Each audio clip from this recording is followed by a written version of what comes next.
Agora convido você a ler em Jeremias 33. Essa deve ser a última mensagem dessa série em Jeremias. Jeremias capítulo 33, a partir do verso 1. Eu sei que nesse momento é muito fácil a gente se distrair. A gente gosta dos louvores. Hoje tivemos 2 guitarras, coisa que tem há anos que não acontece aqui.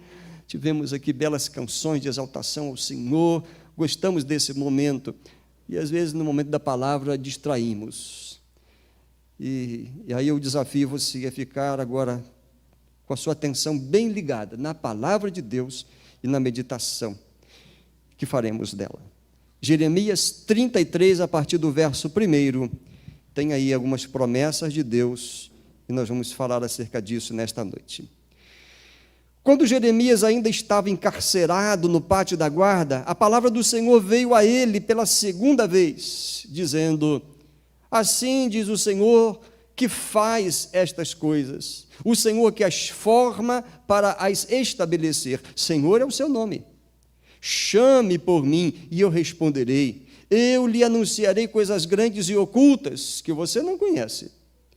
Porque assim diz o Senhor, o Deus de Israel, a respeito das casas desta cidade, das casas dos reis de Judá, que foram derrubadas para defender a cidade contra as rampas de ataque e a espada. Quando se der a batalha contra os caldeus, eu as encherei de cadáveres, daqueles que serão feridos por minha ira e meu furor, porque desta cidade escondi o meu rosto por causa de toda a sua maldade. Eis que lhe trarei saúde e cura, e os sararei, e lhes revelarei abundância de paz e segurança. Restaurarei a sorte de Judá e de Israel, e os edificarei como no princípio. Eu os purificarei de toda a sua iniquidade com que pecaram contra mim, e perdoarei todas as suas iniquidades com que pecaram e se revoltaram contra mim.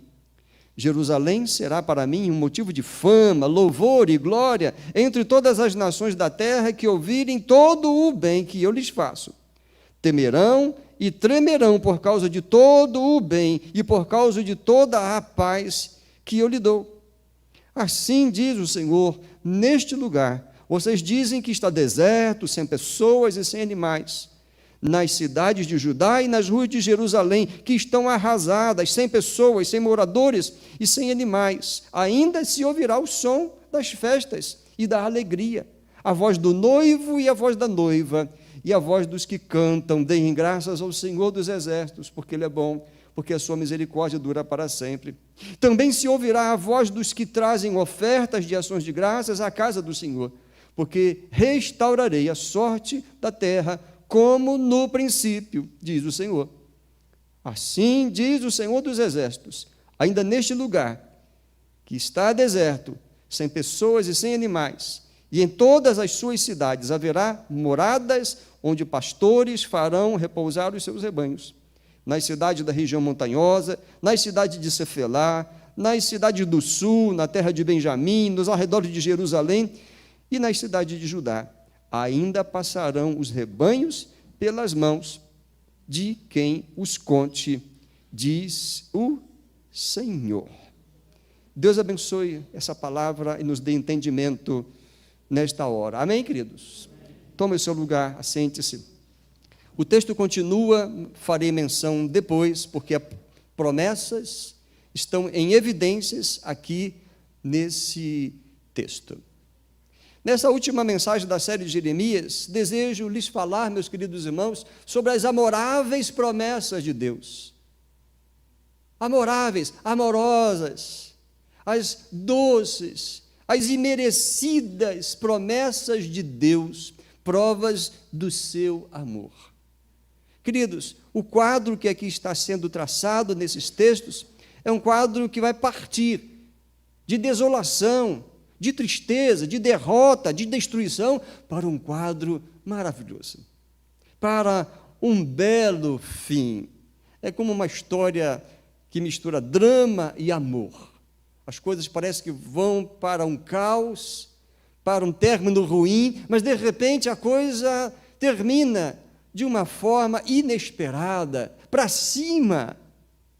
Assim seria a história daquela geração antiga que foi para um cativeiro babilônico, deixando para trás tudo destruído pelo inimigo.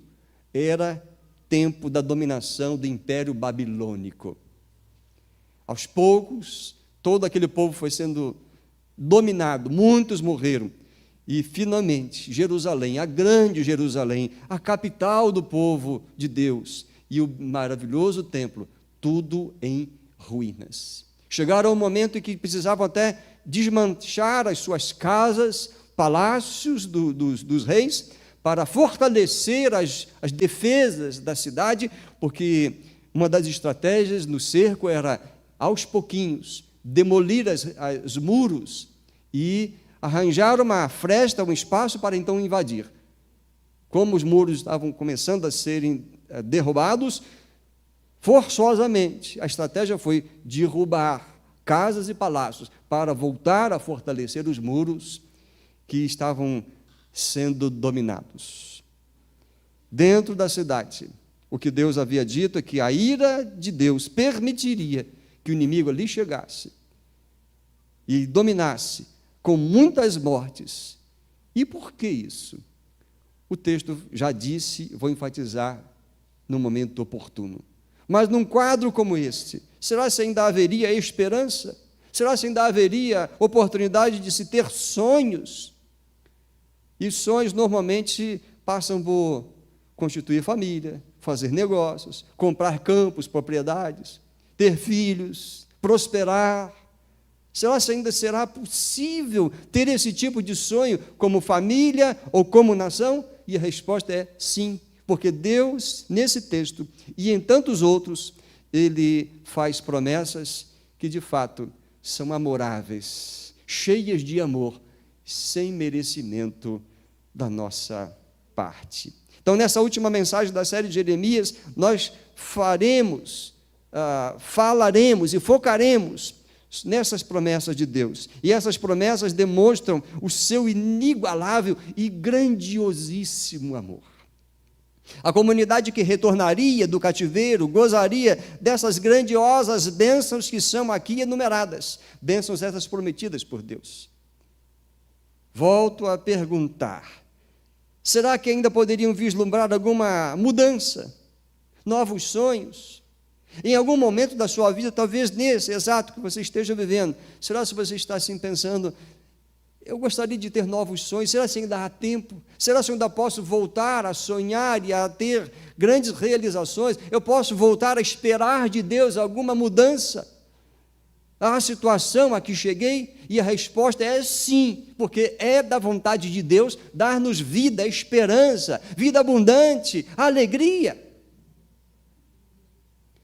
O que atrapalha são as nossas rebeldias, nossos atos pecaminosos.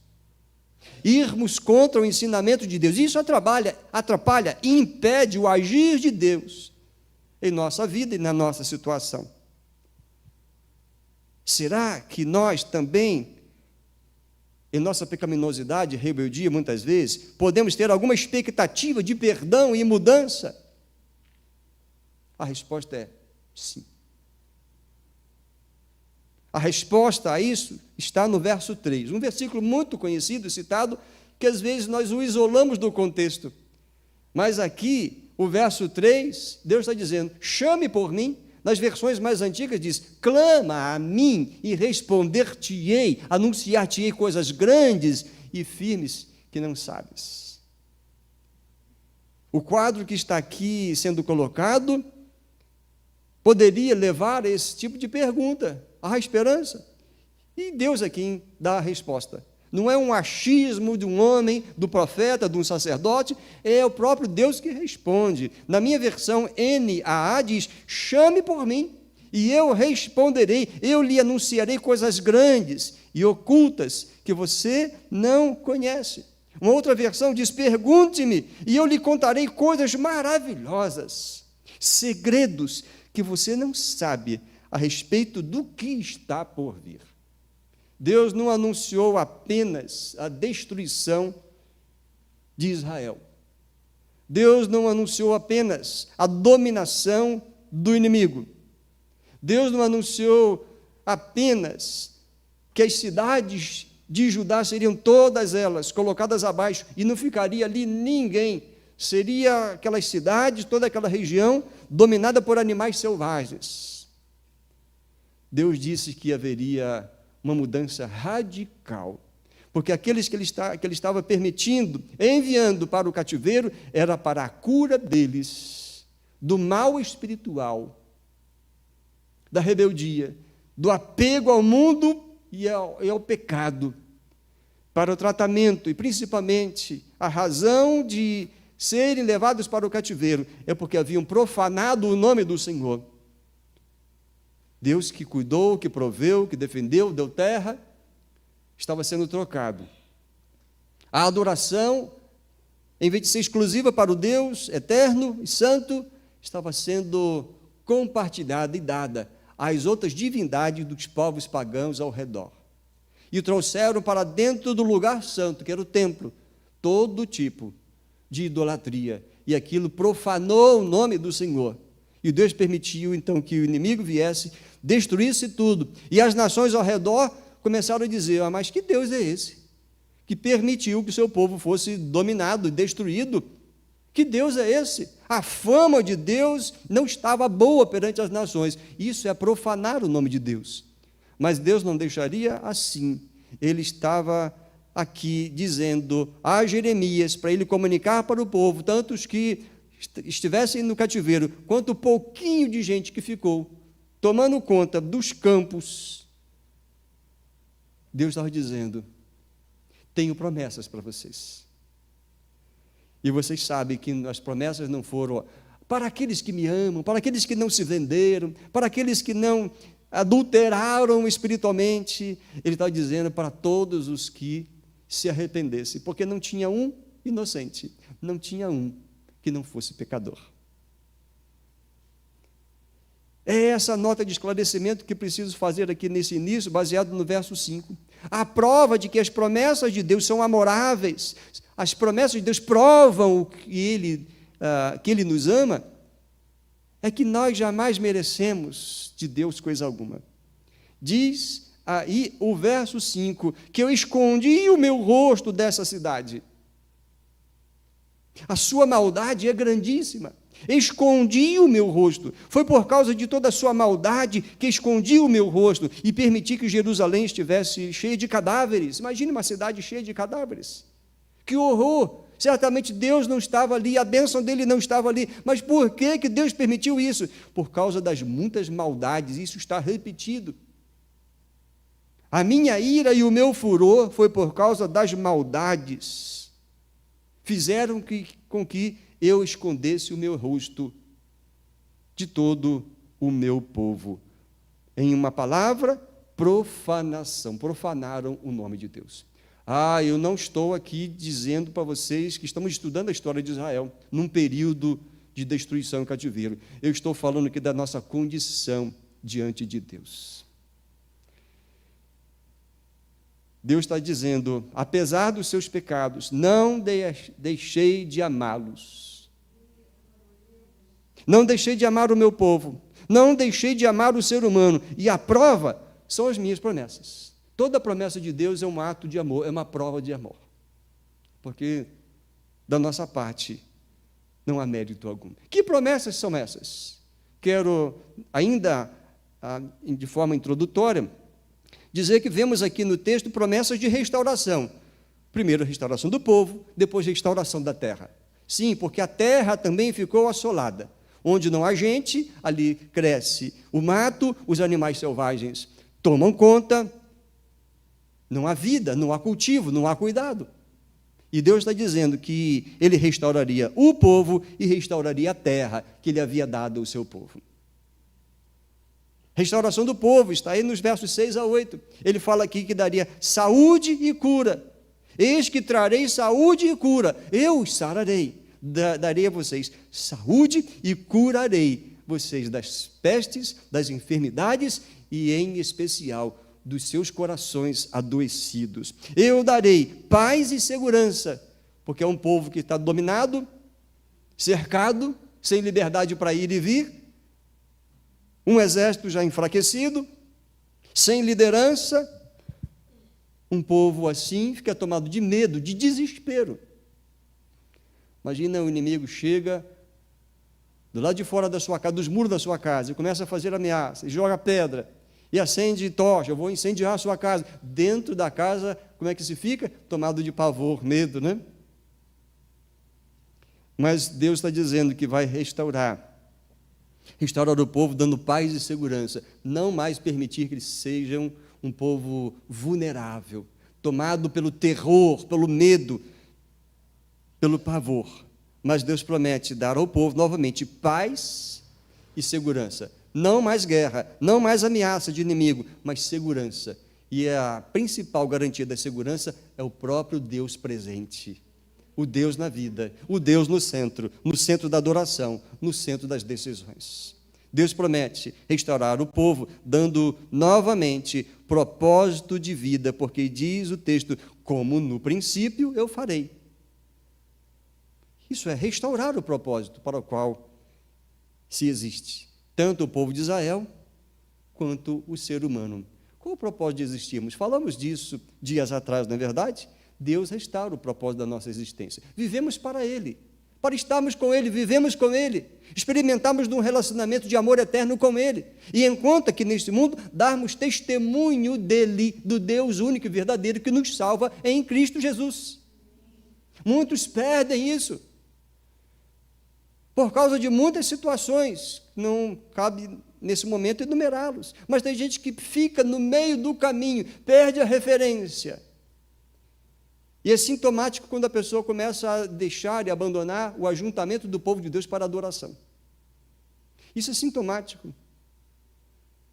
Se for olhar mais detidamente, com a lupa, deixou de orar, a Bíblia já não é mais importante como fonte de alimento espiritual, de orientação, de luz, de formação do caráter, de respostas, a Bíblia começa a ser abandonada. Aí as pessoas perdem o propósito da vida, daqui a pouco estão cansadas, machucadas, e ficam pensando, por que eu estou aqui nesse mundo mesmo? Perdem a referência. Mas Deus promete restaurar o povo ao seu propósito de existência, como no princípio. E diz aqui, dar purificação e perdão de todas as ofensas. Profanaram o meu nome foi desrespeitado, todas as nações estão sabendo. Estão achando que eu sou um mau Deus, que eu criei um povo, dei terra para eles e depois os abandonei. Não sou mais o único Deus no pensamento de muitos. E se sou um Deus mau.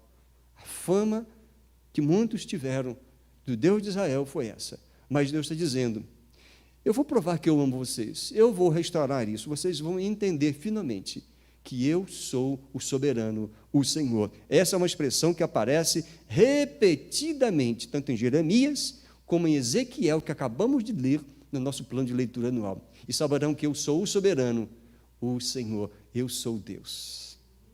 Sim, queridos, ao povo, purificação dos pecados, propósito de vida, paz e segurança, saúde e cura. E como a restauração da terra, dos versos 9 a 13, a terra será conhecida como uma terra boa, não uma terra amaldiçoada, uma terra dominada por pestes ou uma terra dominada por animais selvagens. 9 a 13, ali está falando de fama, louvor e glória, um lugar de derramamento da bênção de Deus, um lugar de revelação de Deus, um lugar de manifestação do povo de Deus, um lugar de culto a Deus, com grande celebração. Sim, olhem novamente o verso 11, naquele lugar se ouvirá o som das festas e da alegria, não lamento e choro por causa de luto, morte, por causa de fome, mas um lugar de festa, de alegria, a voz do noivo e a voz da noiva, e a voz dos que cantam, deem graças ao Senhor dos exércitos, porque Ele é bom. Ué, mas não permitiu o cativeiro? Permitiu, mas para curar. Porque a sua misericórdia dura para sempre. Foram para o cativeiro, humilhados e envergonhados, mas voltarão, curados, cheios de promessas, de esperança e paz em seus corações. Queridos, essas são algumas das promessas amorosas de Deus, que provam o quanto Ele nos ama, o quanto você é amado. A restauração da terra passa de um lugar deserto, como você leu aí comigo, a um lugar de prosperidade, a um lugar de celebração, a um lugar que tem como marca a alegria de um povo que se ajunta para festejar o nome do Senhor.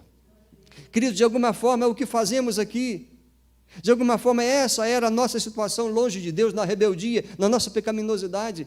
E o Senhor, em Cristo Jesus, nos restaurou propósito de vida, nos cobriu com sua graça, purificou os nossos pecados. E o que fazemos aqui juntos? Celebramos ao Senhor a nossa experiência comum de fé, de perdão e de amor. Por isso que os nossos cultos devem ser marcados, eu gosto de um culto assim, por alegria. É uma celebração marcada por alegria, gratidão, feito com temor, com reverência, com ordem. É algo coletivo, maravilhoso, mas que reflete a nossa experiência pessoal com o amor de Deus. Um comentarista, Harrison, acerca desse texto, especialmente os versos 2 e 3, ele diz: Deus está sempre disposto a atender ao grito do coração do homem, mas primeiro, este tem que pedir a sua ajuda. Sim, queridos, Deus sabe o que nós necessitamos. Ele sabe, Ele é Deus, Ele é onisciente. Antes de nossa boca emitir palavra, Ele já conhece os nossos pensamentos, as intenções do nosso coração. Mas por que eu tenho que pedir? Porque é um gesto de obediência, é um gesto de fé. A fala, a oração é uma demonstração de confiança em Deus. Deus está disposto a trazer respostas. Ele está dizendo, chame por mim. Ele está dizendo, eu tenho resposta. E olha, eu tenho até coisas boas e novas, que você não sabe. Eu tenho bons planos para vocês.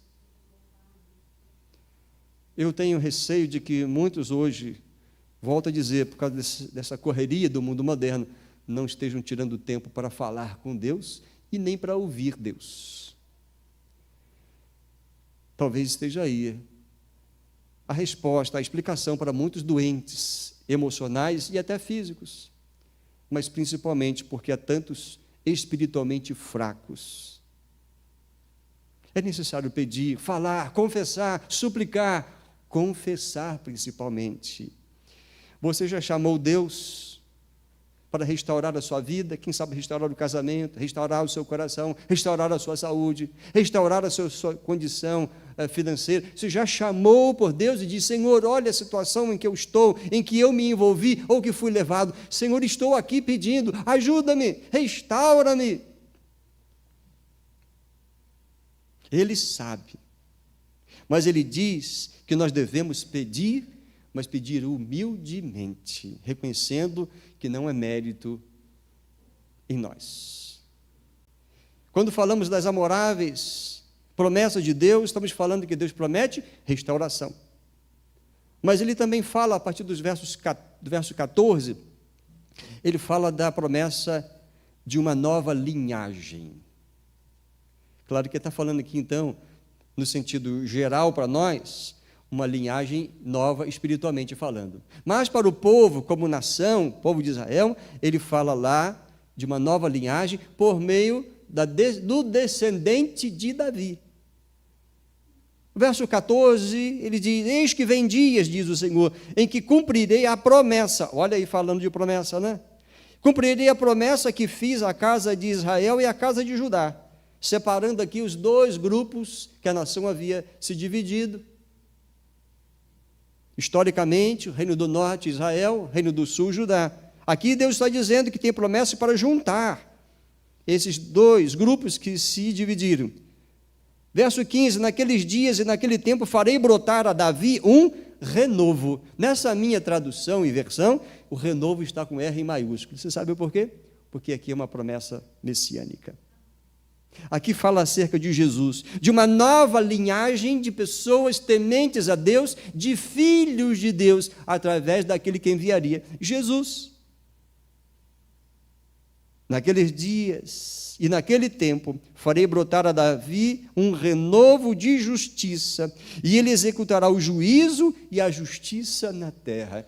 Quem pode fazer isso que não o Senhor Jesus Cristo? Naqueles dias, Judá será salvo, Jerusalém habitará em segurança, e ela será chamada Senhor, justiça nossa. Queridos, a restauração daquele povo passaria também por a restauração da condição espiritual de Jerusalém. A sede, o centro do cristianismo, lá onde Deus revelaria a si próprio em forma humana, na pessoa de Jesus, lá onde Jesus seria crucificado fora dos muros da cidade, porque a maldição do pecado de todos nós recaiu sobre ele. Lá Deus faria justiça.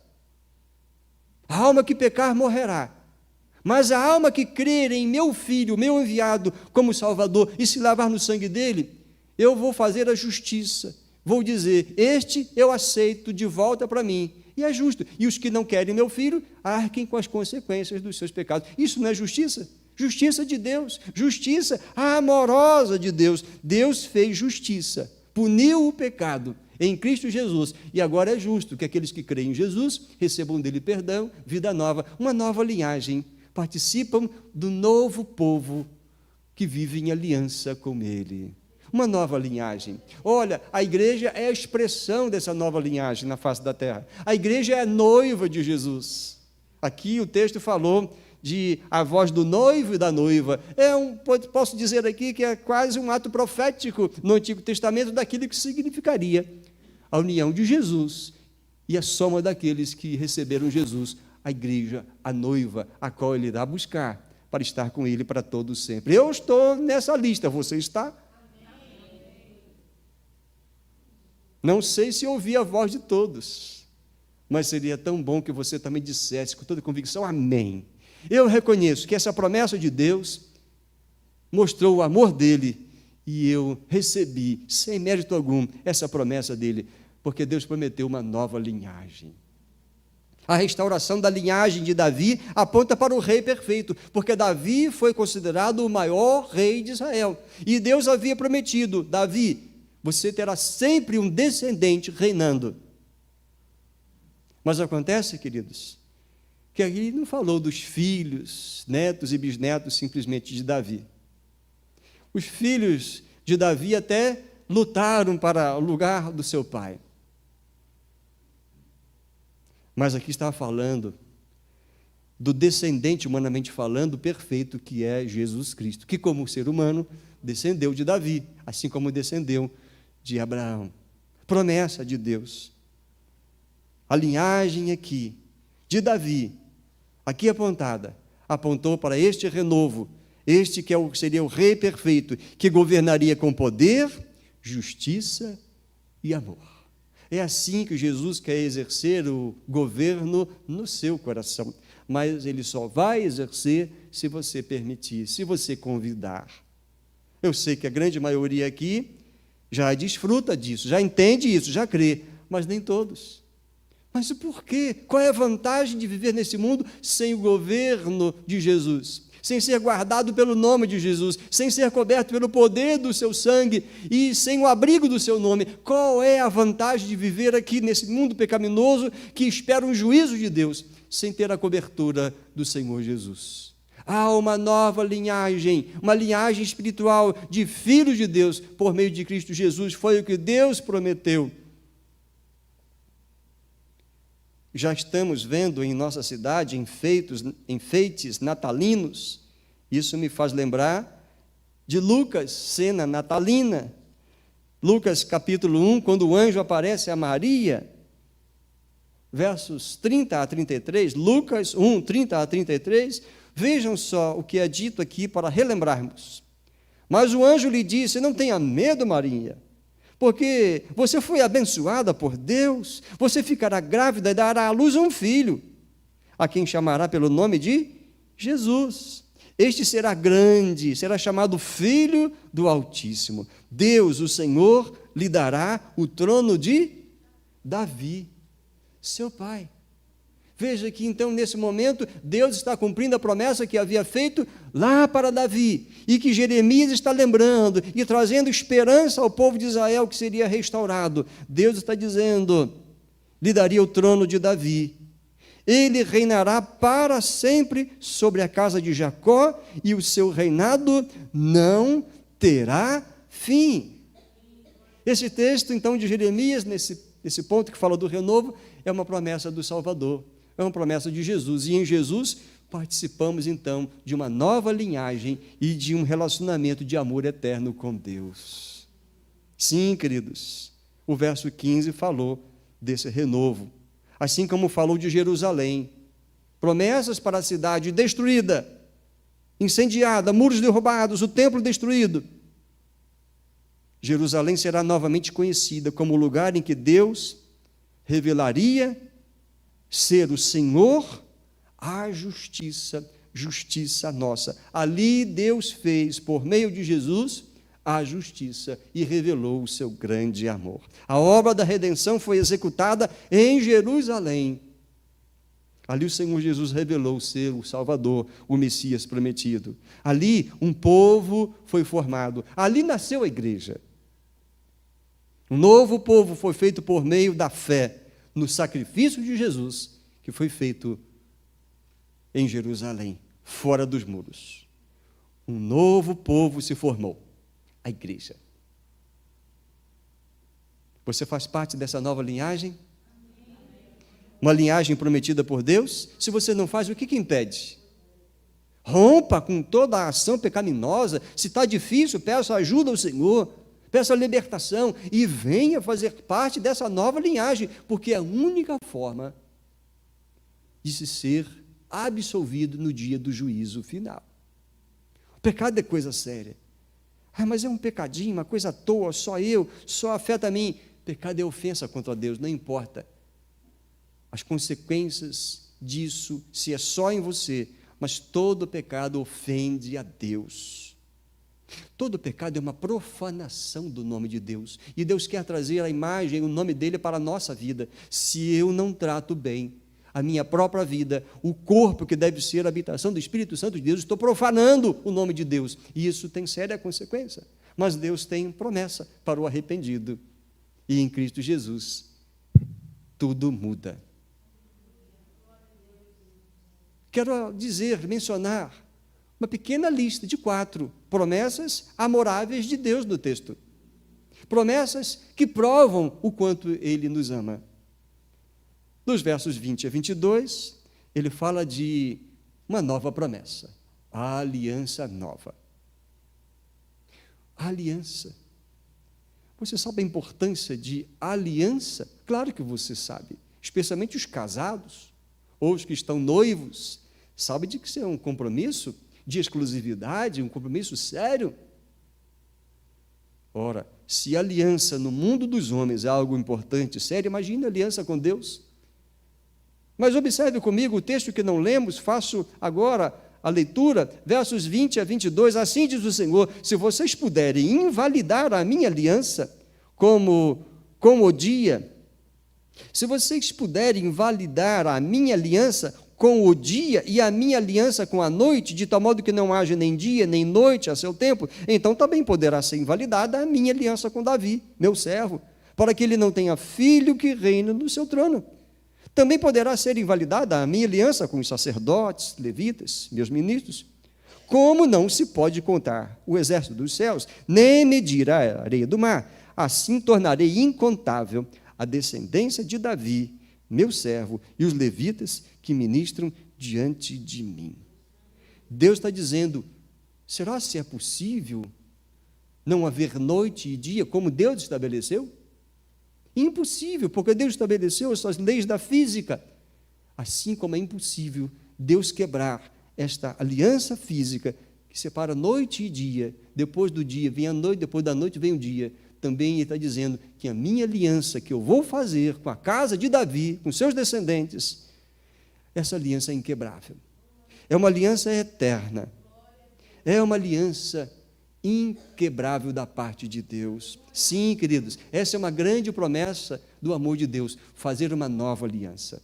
eu os aceito, faço de vocês o meu povo e meus filhos, e vou cuidar de vocês, apesar de pecadores, apesar de falhos, de infiéis.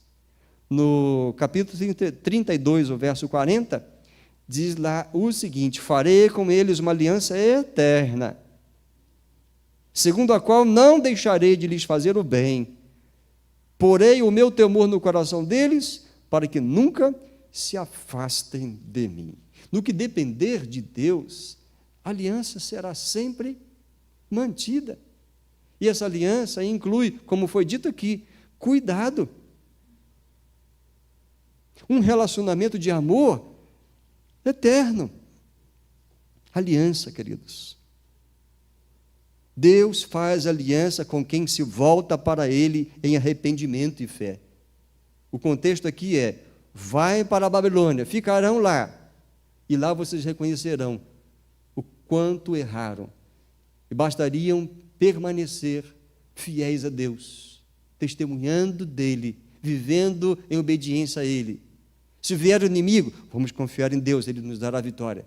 Se vier fome, vamos confiar em Deus, Ele nos dará o alimento. Ele alimentou os nossos primeiros, quando estavam lá no deserto, 40 anos. Mas não, eles quebraram a aliança que Deus havia feito, profanaram o nome do Senhor. Mas agora Deus está fazendo essa promessa amorosa, sem mérito. Ele está dizendo que Ele vai, então, restaurar a aliança que foi quebrada. E agora, para nós todos, nós vemos que Jesus, quando instituiu a ceia do Senhor, está dizendo: é uma nova aliança, aliança que é feita com o meu sangue. Da parte de Deus, Ele cumpriu cabalmente. Aquele que faz aliança com Deus se volta para Ele dizendo: Senhor, eu me arrependo, eu confio em Jesus, entrego minha vida para que Ele me guie, me salve, me cubra, que Ele me defenda. Quem faz isso em arrependimento, Deus diz: então eu faço uma aliança com você, eu vou cuidar de você. Ele lava os pecados e faz do arrependido um testemunho de que a aliança que se faz com Ele é inquebrável. Ele faz a aliança de ser o Pai, o Deus, o guia, o Salvador, o provedor do crente. Essa é uma grandiosa promessa. A segunda promessa que menciono aqui, que é a grande demonstração de amor, é comunhão.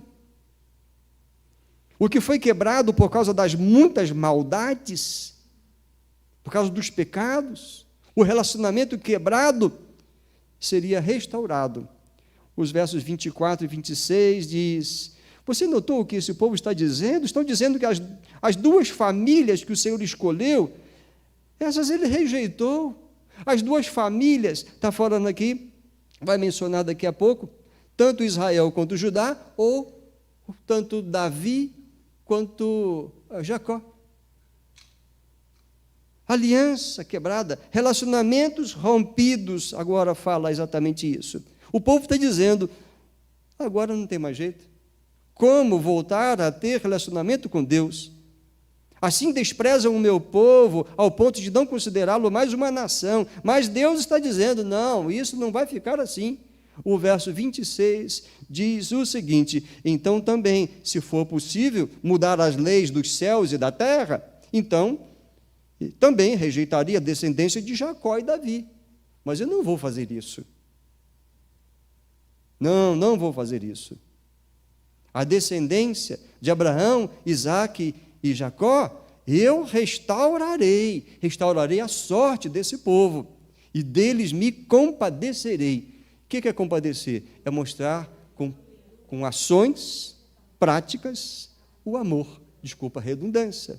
Eu me compadecerei. Então, queridos, nesse texto, uma outra promessa amorosa de Deus é oportunidade de novamente ter comunhão, chegar-se a Deus livremente, ser restaurado e ter removido o impedimento do relacionamento. Judá e Israel voltarão a ser um só povo. Foi a promessa de Deus e assim Ele fez. A comunhão com Deus restabelecida. Jacó e Davi, que aparecem aqui, um povo e um rei. Personagens emblemáticos. Jacó, o pai da nação. Davi, o rei dos reis, da história do povo de Israel. Um povo só, unidos debaixo de um só propósito, vivendo em comunhão. A comunhão com Deus está estabelecida agora, depois que Cristo veio, não somente por meio dele e do seu sangue. Você já foi a Jesus para restabelecer o seu relacionamento com Deus? Todos querem o amor de Deus, o perdão de Deus, o cuidado de Deus, a bênção de Deus. Mas a condição, nem sempre as pessoas entendem ou querem, é ir a Jesus. Porque só no sangue dele há purificação e perdão. Jesus precisa ser confessado como Senhor e Salvador. Que você o faça, porque essa é uma promessa amorosa de Deus. Nós também, essas coisas estão ligadas, o pensamento muito próximo. Eu digo que é impossível separar essas coisas, essas promessas de Deus. A terceira promessa amorosa de Deus que vemos nesse texto é da redenção. O verso 15: naqueles dias e naquele tempo farei brotar a Davi um renovo de justiça, e ele executará o juízo e a justiça na terra. O que o renovo faz? O que o Messias vem fazer aqui nesse mundo? A redenção. Tirar o ser humano da condição de escravo, com medo da morte, aprisionado ao maligno e aos hábitos pecaminosos, e dar a ele a liberdade, a libertação. O que Deus prometeu ao povo descendente de Abraão, Isaque e Jacó, ele concede a quem firmar aliança de fé com ele por meio de Jesus.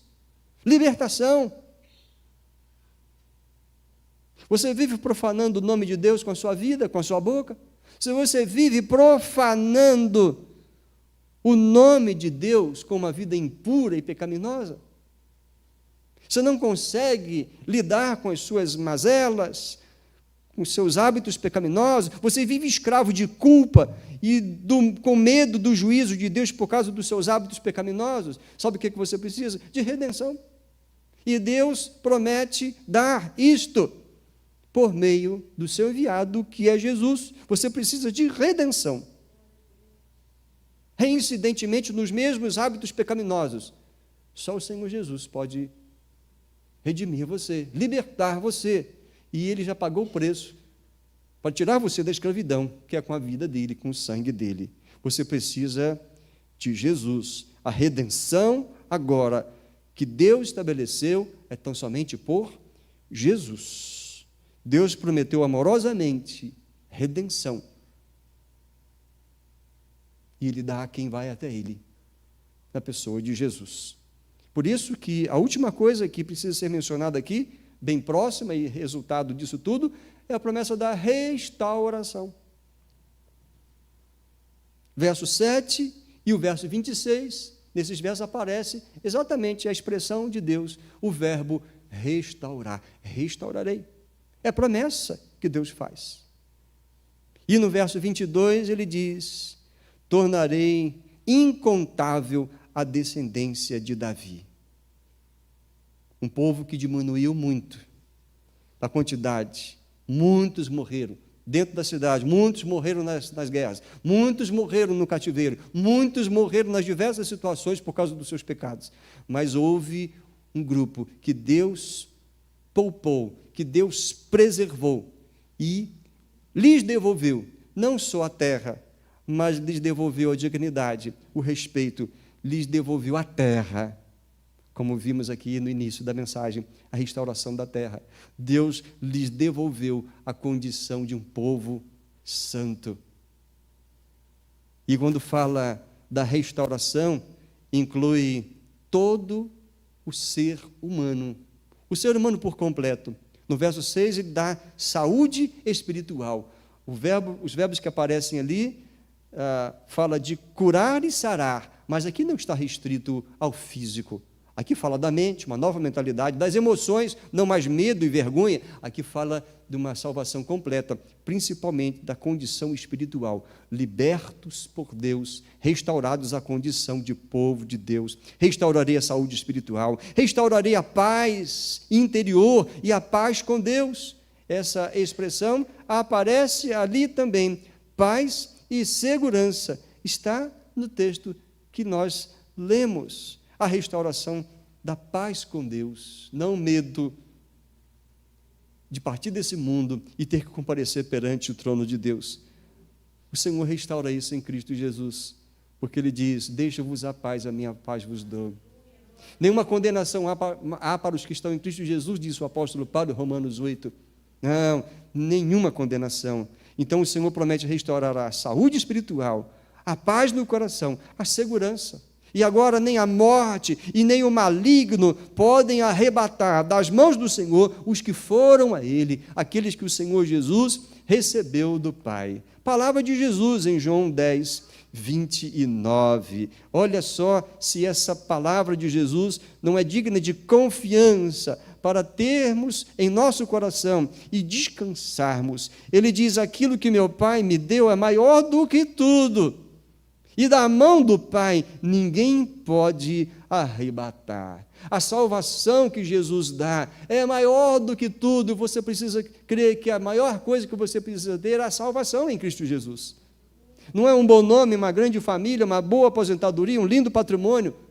Essas coisas passam, mas a coisa maior e mais preciosa é em Cristo Jesus estar salvo. Deus promete restaurar esta segurança que muitos não têm.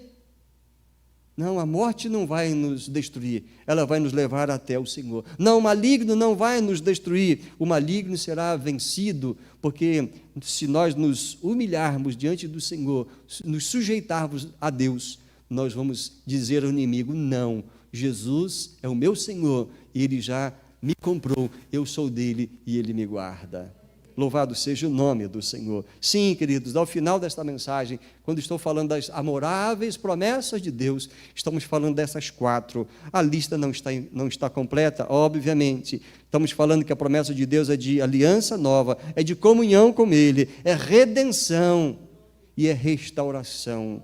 Sim, queridos, em resumo, o que Deus quer nos dar é vida novamente. Vida, e vida abundante. Jesus também falou em João 10, 10. Lhes darei vida, e vida em abundância. Vida em abundância. Você sabe o que significa, você é inteligente, você é criativo. O que o Senhor Jesus está dizendo é: não mais morte. No verso 9, uma parte ali pensada diz: todo o bem que eu lhe faço. As nações vão ver e vão testemunhar que todo o bem que eu estou fazendo por vocês é por amor. Todo o bem. E por causa de toda a paz que eu lhe dou, as nações verão, saberão que os que eu estou fazendo, dando a vocês um cativeiro e trazendo de volta, isso é para que vocês tenham paz e tenham vida. Em resumo, queridos, as promessas amoráveis de Deus são por vida, vida nova, vida em Jesus. Como você vai responder a essas promessas amoráveis de Deus? Como você entende que deve responder a essas promessas de Deus, todas marcas de amor? E volto a dizer que ninguém merece, mas Ele dá ao arrependido, ao que vai até Jesus, o renovo, o que reina com justiça e amor. Vá a Jesus se não foi, e se você já foi, honre a Jesus. Deixe qualquer vida pecaminosa, vida abundante em Jesus. Desfrute e testemunhe dessas promessas amorosas de Deus por você. Eu convido você a fechar os seus olhos. Eu convido você a, primeiramente, exaltar a Deus e dizer: Senhor, obrigado, o Senhor não desistiu de mim. Obrigado porque quando o Senhor me vê, o Senhor vê meus pecados, coisas que só eu sei e que só o Senhor sabe, mas ainda assim o Senhor não desvia os teus olhos amorosos de mim. Obrigado pela oferta de uma nova vida, de restauração, redenção, comunhão, aliança. Obrigado, e ajuda-me a não desonrar o nome do Senhor, não profanar, mas viver de maneira que o Senhor se agrade. Mas a história pode ser outra, de alguém aqui, pode dizer que alguém esteja dizendo: Senhor, eu não tenho conseguido, não entreguei minha vida, meus pecados passados, não entreguei para lavar-me no sangue do Senhor Jesus. Não entreguei o meu futuro ao Senhor e vivo, então, sem segurança da salvação. Mas agora eu faço a minha decisão. Sim, Senhor. Eu observo que o Senhor me ama e estou aqui para dizer: perdoa esse pecador. Envolve-me com tua graça, lava-me com o sangue de Jesus e me permita agora andar em aliança com o Senhor. Coloca-me numa nova situação, numa nova posição em Cristo Jesus, porque eu quero honrar o Senhor e viver feliz com o Senhor no centro da minha vida. Eu entrego a minha vida a Ti agora, em nome de Jesus. Ó Deus, abençoa esta palavra no coração de todos aqui, presentes ou nessa transmissão. Que o Senhor seja louvado, que o nome de Jesus seja conhecido e que nós vivamos de maneira elevada nessa nova condição que o Senhor nos deu, provando assim que somos amados pelo Senhor. Oramos em nome de Jesus. Amém.